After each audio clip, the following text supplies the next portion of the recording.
the first video, we looked at the big picture of the Advanced Paycheck Budget. Now it's time to actually set it up together. We'll go through the tabs in order. I designed them this way on purpose, so everything makes sense step by step, and we'll start with the Start Settings tab. Here, you'll enter the basic details that will shape your budget and make the whole planner work for you. First, let's pick the currency. In the drop-down, you'll find over 60 options ready to use.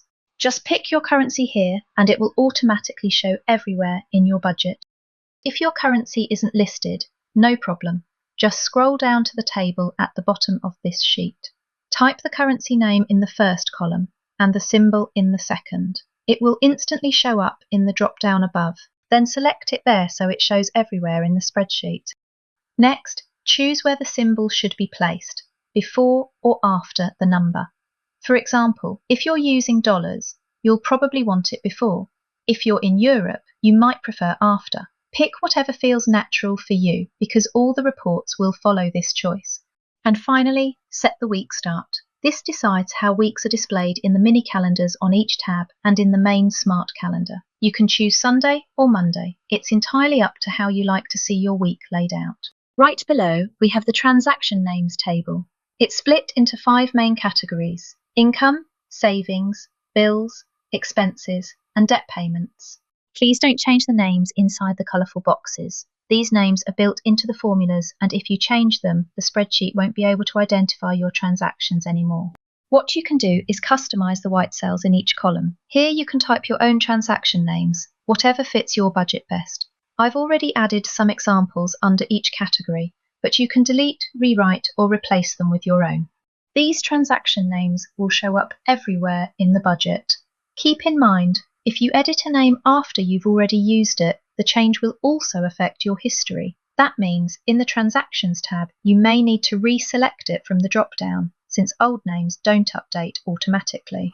If you have more than 25 transaction names in one category, you can expand the table. Just click the little plus button on the left side of the sheet, where the yellow hand is pointing. A warning will pop up. Just click OK, and the table will extend to 36 rows. Next, let's add the Start rollover. This is the money you already have available for daily spending, cash or your checking account balance when you begin your budget. It does not include savings accounts, investment accounts, or credit cards. Those are tracked separately. So here, only enter the funds you can actually spend right now. This value will be used as your initial rollover in both the Paycheck Budget tab and the Monthly Budget tab. You'll see it appear only after you add your very first transaction in the transaction list. That's how the planner knows your starting point and assigns the rollover to the right month. Once it's set, this rollover will show in your first paycheck or month, and from then on it updates automatically, going up or down as new transactions are added. Now let's add your bank accounts.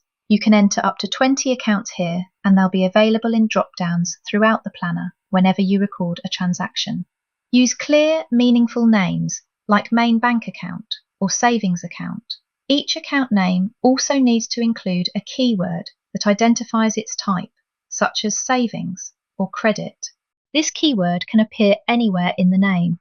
For example, credit card account, my savings account, or Visa credit. This is especially important for credit cards. Always include the word credit in the name, like Visa credit card or MasterCard credit. If you don't, the planner may treat it as a regular bank account instead of a debt account, and it won't show up correctly in the amount left to spend on your monthly tabs.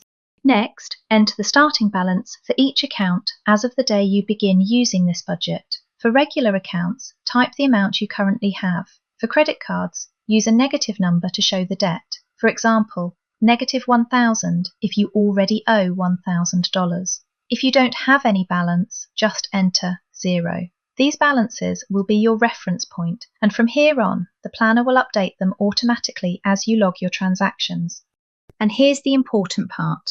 The sum of the starting balances for your available spending accounts, like cash or checking, must be equal to the start rollover you entered earlier.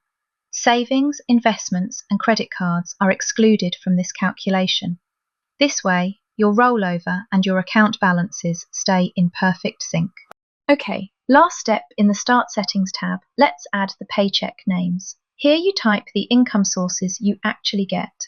It could be Paycheck 1 and Paycheck 2, or more descriptive names like Main Paycheck, Side Hustle, Bonus, Child Support, whatever fits your situation. The planner uses these names later in the Paycheck Budget tab to keep everything organised. Paychecks don't need unique names across the whole budget. The system adds the date range to make them unique. The only rule is, in the same month, don't use the same name twice. If you do, the system will merge them into one.